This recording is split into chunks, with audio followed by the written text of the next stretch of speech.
Hello friends, இன்னைக்கு நம்ம இந்த வீடியோவில் குரூப் 4 இதுக்குண்டான சிலபஸ் பற்றி தான் இன்னைக்கு நம்ம இந்த வீடியோவில் பார்க்க போகிறோம். அடுத்தது இதோட சிலபஸ் பேட்டர்ன், அந்த 200 மார்க் நீங்கள் கொஸ்டின் எழுதுறீங்கல்ல, அதுக்குள்ள எந்தெந்த டாப்பிக்லேருந்து எவ்வளோ மார்க்கில் கேட்பாங்க அப்படின்னா, ஜென்ரல் சயின்ஸ் பொது அறிவியல் அதுலேருந்து 75 மார்க்கில் கேட்பாங்க.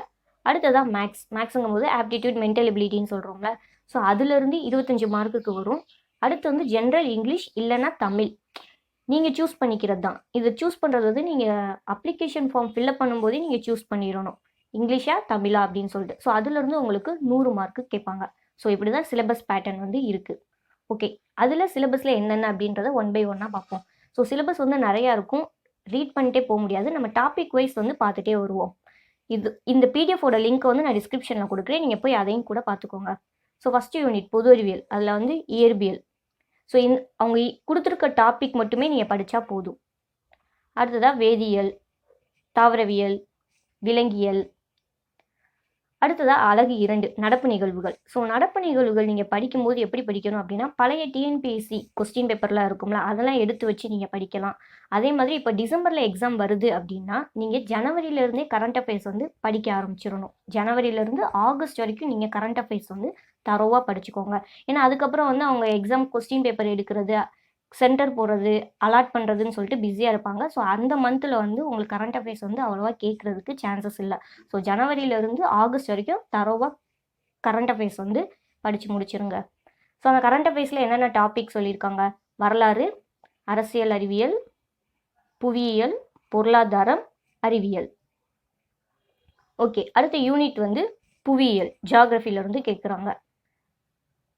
அடுத்தது வந்து அழகு 4, அதில் வந்து இந்தியா மற்றும் தமிழ்நாடு வரலாறு மற்றும் பண்பாடு. அடுத்ததாக 5th யூனிட்டில் வந்து இந்திய அரசியல். ஸோ இந்திய அரசியல் தான் இருக்கிறதுலே ரொம்பவே இம்பார்ட்டண்ட்டான டாபிக், அதுலேருந்து தான் நிறைய டாபிக் கொடுத்துருக்காங்க. ஸோ இந்திய அரசியலை வந்து நல்லா படிச்சுக்கோங்க. அடுத்தது வந்து 6th யூனிட் வந்து இந்திய பொருளாதாரம், 7th யூனிட் வந்து இந்திய தேசிய இயக்கம், 8th யூனிட் வந்து நம்ம மேக்ஸ், திறனறிவு மற்றும் புத்தி கூர்மை தேர்வுகள். ஸோ இது வந்து ரொம்ப ரொம்ப இம்பார்ட்டன்ட் டாபிக், ஏன்னா இதுலேருந்தே உங்களுக்கு 25 மார்க்ஸ் கேட்பாங்க. ஸோ இதை வந்து நீங்கள் தரோவாக படிச்சுக்கோங்க. அடுத்ததாக ஜென்ரல் தமிழ். ஸோ அதில் வந்து பகுதி ஆள் என்ன கேட்குறாங்க அப்படின்னா இலக்கணம். ஸோ இலக்கணங்கும் போது இந்த பொருத்துதல், பிரித்தெழுதுக, எதுகை மோனை, எதிர்ச்சொல். ஸோ இந்த மாதிரி தான் பகுதி ஆளை வந்து இலக்கணத்தில் வந்து கேட்டிருக்காங்க. ஸோ பார்த்துக்கோங்க, நான் உங்களுக்கு இதோட லிங்க்கையும் நான் டிஸ்கிரிப்ஷனில் கொடுக்குறேன், நீங்கள் அதையும் பார்த்துக்கோங்க. அடுத்ததாக பகுதி 2 இலக்கியம்.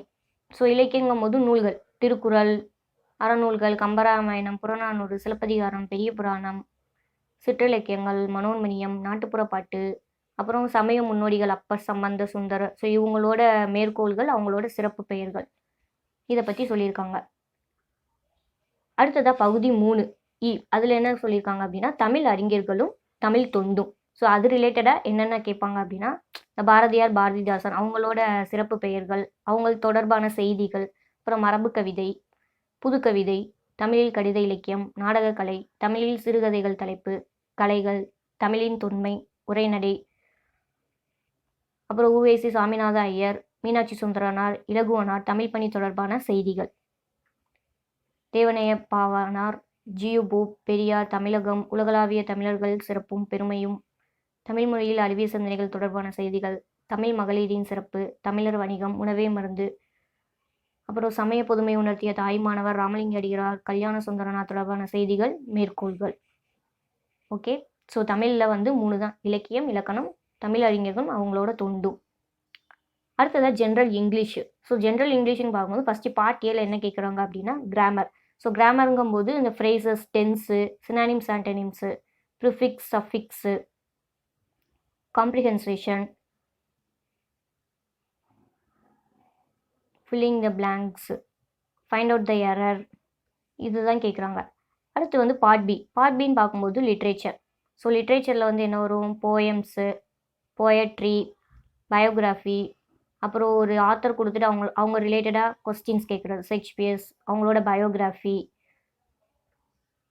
இந்த மாதிரி கேட்குறது எல்லாமே பார்ட் பியில் வந்துடுது. அடுத்ததாக பார்ட் சிங்கும் போது authors and the literary works.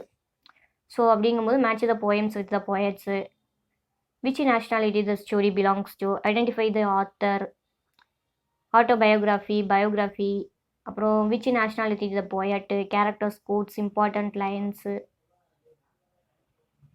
அப்புறம் about the poet, about the dramatists, famous quotes, who said this, various works of the following authors, matching the poets and poems. So இதுதான் குரூப் 4 விஏஓக்கு உண்டான syllabus. So இந்த syllabus வந்து நம்ம டிஎன்பிஎஸ்சியோட official வெப்சைட்டில் வந்து download பண்ணது தான். ஸோ இதோட பிடிஎஃப் லிங்க்கை வந்து நான் டிஸ்கிரிப்ஷனில் கொடுக்குறேன், நீங்கள் போய் அதையும் பார்த்துக்கோங்க. ஸோ இந்த சிலபஸ் வந்து நிறைய பேர் சேஞ்ச் ஆகுமா அப்படின்னு சொல்லிட்டு கேட்குறாங்க. ஃபுல்லாலாம் சேஞ்ச் பண்ண மாட்டாங்க. அப்படியே சேஞ்ச் பண்ணாலும் ஒரு டாபிக் 2 டாபிக் வேணால் சேஞ்ச் ஆகுமே தவிர ஃபுல்லாக அந்த ஸ்ட்ரக்சர் சிலபஸோட பேட்டர்னே எல்லாம் சேஞ்ச் ஆகாது. ஸோ இதே சிலபஸை நீங்கள் ஃபாலோ பண்ணிட்டாலே போதும். இந்த சிலபஸ்க்கு வந்து என்ன புக்ஸ் படிக்கணும் அப்படின்னு நிறைய பேர் கேட்பாங்க. ஸோ புக்ஸ் படிக்கணும் அப்படின்னா 6th to 10th புக்ஸ் வந்து கம்பல்சரி படித்தே ஆகணும். 6th to 10th ஃபுல்லாக நீங்கள் படித்தே ஆகணும். 11th 12th வந்து சிலபஸில் இருக்கிற டாப்பிக்கில் இருக்கிறத மட்டும் நீங்கள் 11th 12th படித்தா போதும். ஸோ அது வந்து ஃபுல்லாக படிக்கணுன்ற எந்த அவசியமும் கிடையாது. ஸோ 6th to 10th வந்து கம்ப்ளீட்டாக படிச்சுக்கோங்க. ஸோ இந்த வீடியோ பிடிச்சிருந்தா லைக் பண்ணுங்கள், கமெண்ட் பண்ணுங்கள், ஷேர் பண்ணுங்கள். இதே மாதிரி எக்ஸாம் ரிலேட்டட் வீடியோஸ் பார்க்க மறக்காம ஷைன்வே மெட்டீரியல் சேனல் சப்ஸ்கிரைப் பண்ணிட்டு பக்கத்தில் பெல் ஐக்கானையும் ப்ரெஸ் பண்ணுங்க. ஏன்னா அடுத்து போகிற வீடியோஸ் எல்லாமே உங்களுக்கு ஃபர்தராக நோட்டிஃபிகேஷனாக வந்துகிட்டே இருக்கும். All the best.